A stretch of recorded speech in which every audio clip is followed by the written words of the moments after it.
महाबळेश्वरचे नाव काढले की डोळ्यांसमोर येतात ती इथली घनदाट जंगले आणि अंगावर शहारे आणणारी थंडी.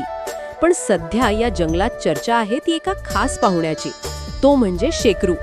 महाराष्ट्राचा राज्यप्राणी असलेला हा शेकरू सध्या महाबळेश्वरच्या परिसरात मोठ्या संख्येने पाहायला मिळतोय. काही लोक याला जंगली खार म्हणूनही ओळखतात.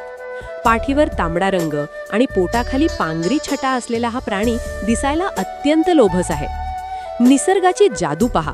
काही ठिकाणी जनुकीय बदलांमुळे हा शेकरू चक्क आकर्षक पांढऱ्या रंगातही दर्शन देतो. हा पांढरा शेकरू पाहणे म्हणजे पर्यटकांसाठी एक दुर्मिळ पर्वणीच ठरते.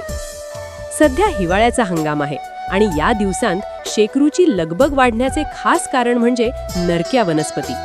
या वनस्पतीला येणारी रसाळ फळे शेकरूचे सर्वात आवडते खाद्य आहेत.